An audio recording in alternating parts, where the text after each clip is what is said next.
Olá a todos, graça e a paz do nosso Senhor Jesus Cristo. A aula sobre hoje será como aplicar a palavra de Deus. Nós temos estudado nesse capítulo da apostila sobre maturidade cristã, primeiro como ouvir, como ler, como estudar, como memorizar, como meditar e hoje como aplicar a palavra de Deus. Tiago 1,22 diz: E sede cumpridores da palavra, e não somente ouvintes, enganando-vos a vós mesmos. Então, quando uma pessoa se coloca para ouvir a palavra de Deus, se envolve na igreja, como família cristã, e só ouve e não pratica, ela está se enganando. É igual qualquer um outro, qualquer uma pessoa que não conhece a Deus, que não ouve a palavra de Deus, ela se engana. Ou seja, é melhor você ir fazer outra coisa, se você ouve e não quer praticar. Mas se você realmente está de coração, realmente você entende o seu chamado, você entende que Deus morreu, Jesus Cristo morreu por você e você entregou sua vida a Ele, tem que praticar a palavra. Então é algo sério para hoje, para ontem, colocar a palavra de Deus em prática. Não se engane, seja praticante da palavra. E como colocar essa palavra em prática?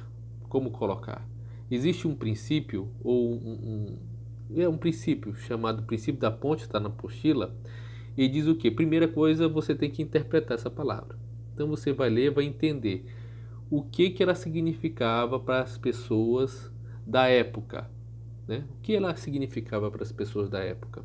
Segundo, qual é o princípio envolvido ali naquela palavra, né? Por quê? Porque muitas vezes a palavra está muito envolvida com questões culturais, questões da época mesmo, porque a palavra de Deus tem mais de 2000 anos, o Antigo Testamento tem cerca de 3500 anos, né, quando foi escrito, terminado de ser escrito. Então a palavra de Deus é muito envolta de questões culturais, questões da época, tal. Então você tem que entender como é que o povo da época entendeu. O que é princípio de Deus nessa palavra, que serve tanto para ontem quanto para hoje, vai servir para sempre. O princípio de Deus é para sempre. Então, o que nessa palavra aqui é princípio de Deus? E, por último, personalizar. E para mim hoje, como eu colocaria essa palavra em prática? Como eu posso aplicar essa palavra hoje na minha vida, né?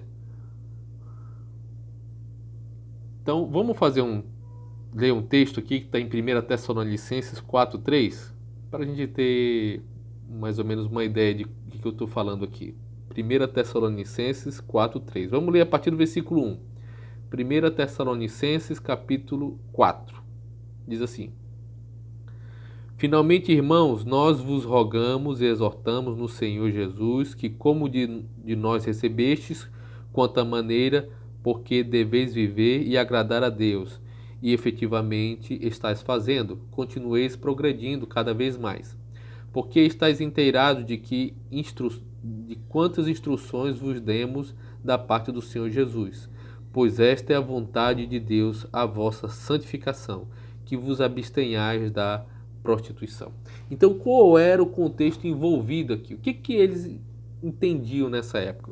Os tessalonicenses eram um povo envolvido na cultura grega, né? Era um povo, era uma cidade grega. Então, a cultura grega, a cultura pagã dessa época, quando ele coloca aqui, por exemplo, esta vontade de Deus, vossa santificação, que vos abstenhais da prostituição. Essa é uma palavra específica, né? Além da santificação, que não envolve só prostituição ou porneia, mas envolve outras coisas, mas ele fala, a vontade de Deus é santificação, então vos abstenham da porneia, da prostituição. E qual é o contexto deles? Como eu disse, uma cidade grega, um povo grego, um povo pagão, então eles adoravam os seus deuses muitas vezes muitas vezes por meio de relações sexuais, por meio de prostitutos e prostitutas cultuais. Então isso fazia parte do culto, muitas vezes a questão de relacionamento sexual. E o contexto grego também tinha essa questão dessa banalidade da sexualidade, da relação sexual. Então ele está dizendo, isso não é a vontade de Deus. Abstenham-se da prostituição. Qual é o princípio? O princípio, esse texto aqui é muito claro. A questão da prostituição, apesar de hoje não haver muito, vamos dizer assim, essa questão do culto por meio da sexualidade, ou deuses, ou religiões que usam o sexo como culto, mas a prostituição, ou seja, o sexo fora do casamento, continua sendo um pecado sério que precisa ser abandonado. Então, qual é o princípio aqui? Que Deus deseja que nós nos santifiquemos. Santificação é um processo. Santidade, como diz aqui no versículo capítulo 3, versículo 13. A fim de que seja, do primeira tradução de licença, né? A fim de que seja o vosso coração confirmado em santidade. Quando ele diz santidade, é o quê? Eu sou separado para Deus. Sou separado. Deus me separou para Ele. Santificação é um processo, ou seja, Deus já me salvou, me deu uma identidade, mas agora eu vou começar a me comportar segundo essa identidade. Isso é santificação, é um processo. Então, o princípio diz o quê? Deus, a vontade de Deus que vocês se santifiquem, que vocês caminhem nesse processo de santificação. E, para isso, primeira coisa, abandonem a prostituição. Abandonem a prostituição. Então, eu entendo aqui como eu aplico isso, personalização. E para mim hoje? E para mim hoje? Como praticar esse princípio? Aí eu tenho que começar a entender como eu praticar. Eu estou praticando, eu estou cometendo esse pecado? Estou com dificuldade de me santificar da prostituição? Outro texto aqui, vamos ler no mesmo livro, capítulo 5, versículo 18. Diz o quê? Em tudo dai graças, porque esta é a vontade de Deus em Cristo Jesus para convosco. Em tudo dai graças. E qual era o contexto deles? Perseguição, né? Toda a perseguição era grande nessa época, tanto dos judeus quanto das outras religiões. Eles não eram aceitos. Eu já falei sobre essa questão dos Tessalonicenses, né? Que eles abandonavam os deuses pagãos, mas isso não era bem aceito, nem pelas suas famílias, nem pela sociedade. Então havia perseguição, mas Deus disse, em tudo dai graça. Não por tudo, mas em todo momento. Mesmo momento de dificuldade. Então esse aí é o contexto deles. E qual é o princípio? Seja grato. Seja grato ao Senhor. Em todos os momentos, porque Deus é bom. Mesmo momento de dificuldade, Ele está cuidando de nós para nos livrar. E como é que eu posso aplicar isso hoje? Eu sou uma pessoa que reclamo, sou ingrata. Então o que eu devo fazer hoje? E último texto, 1 Pedro 3,15. 1 Pedro 3,15. 1 Pedro 3,15 diz o quê? Antes santificai a Cristo como Senhor em vosso coração, estando sempre preparados para responder a todo aquele que vos pedir a razão da esperança que há em vós. Estejam sempre preparados. Então, o princípio nessa época é o mesmo que hoje. A situação deles é de que precisa pregar o Evangelho e hoje também.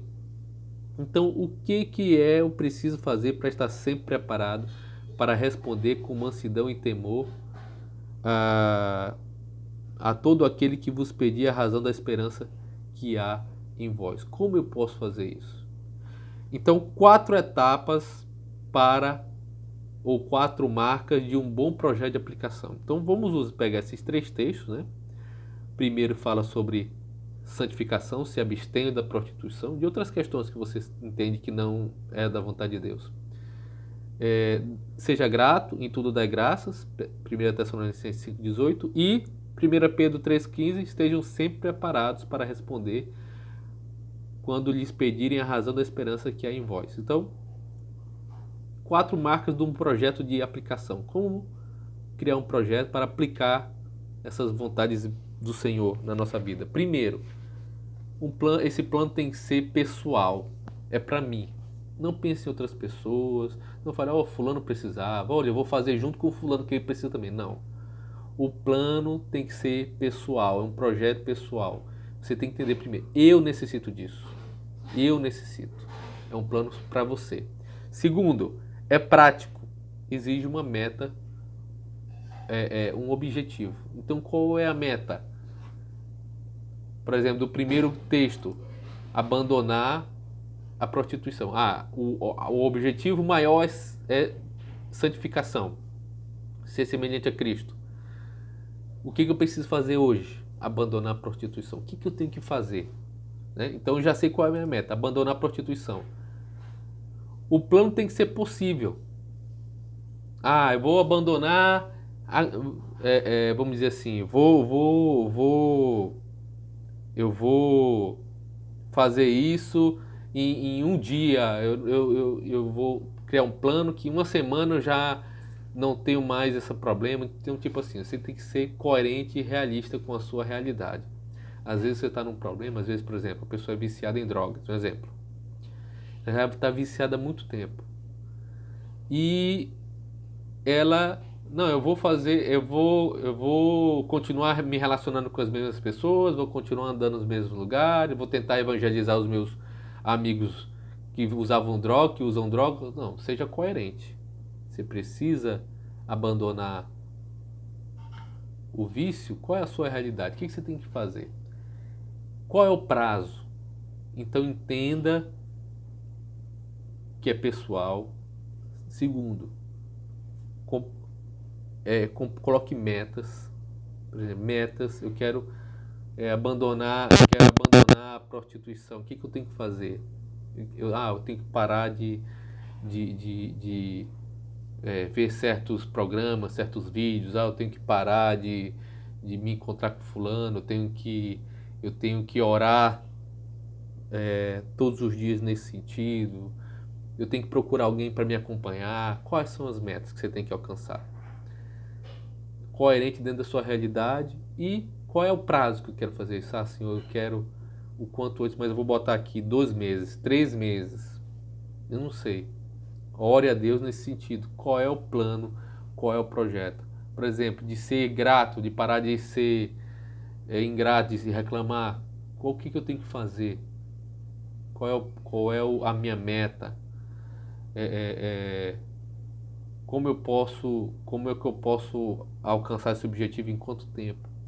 Então seja prático na leitura da palavra de Deus e na aplicação da palavra de Deus. Não faça nada que só por hábito, no sentido de ler só para ler, mas coloque um prazo, um objetivo, uma meta. Para isso eu tenho também que entender que a palavra de Deus ela tem que estar na minha mente. Porque eu estudo princípios. A palavra de Deus muitas vezes ela usa princípios que esse princípio ele se aplica em várias ocasiões. E para que eu entenda qual é o momento de aplicação dos princípios de Deus, eu tenho que estar com a mente de Cristo. Romanos 12:2 diz, olha, sejam transformados pela renovação da vossa mente, para que saibais qual seja a boa, perfeita e agradável vontade de Deus. Sejam transformados pela renovação da sua mente. Tenham a mente de Cristo. Para isso você precisa ler a palavra. Para você entender em vários contextos da sua vida como tomar as decisões segundo a vontade de Deus, como aplicar a palavra de Deus, qual é o princípio que eu devo aplicar. Segundo, você precisa ter o coração de Deus. Essa palavra não só tem que estar na sua mente, mas tem que ir para o seu coração. Então você tem que começar a colocar ela em prática o quanto antes. Tem que encher a sua mente, o seu coração da palavra, ouvir a palavra de Deus em forma de música, falar da palavra de Deus, porque isso vai começar a sair só da mente e ir para o coração. E aí você vai começar a praticar a palavra de Deus no automático, porque ela está no seu coração. A boca fala do que o coração está cheio. Então coloque em prática, ouça de várias maneiras, leia, converse com outras pessoas sobre a palavra de Deus, porque aí esse é o projeto de Deus para você. Que você, a sua mente já entenda, isso aqui, esse princípio de Deus nessa situação é esse. Não, agora eu tenho que colocar isso aqui, porque você está cheio de Deus na sua mente e no seu coração. Que Deus abençoe e que nos ajude, nos fortaleça a aplicar a sua palavra todos os dias. Amém? Vamos orar aqui. Nosso Deus bendito, nos ajuda a aplicar a tua palavra. Cuida de nós, abençoa a tua igreja. Ajuda-nos que nós possamos nos colaborar uns com os outros nesse processo de santificação, de colocar a tua palavra em prática, de usar o máximo da nossa Bíblia. Abençoa o nosso país. Cuida, Deus, dos enfermos, dos necessitados. Ajuda-nos a enfrentar e a passar por essa crise, Deus, na tua presença. Em nome de Jesus. Amém. Deus abençoe a todos.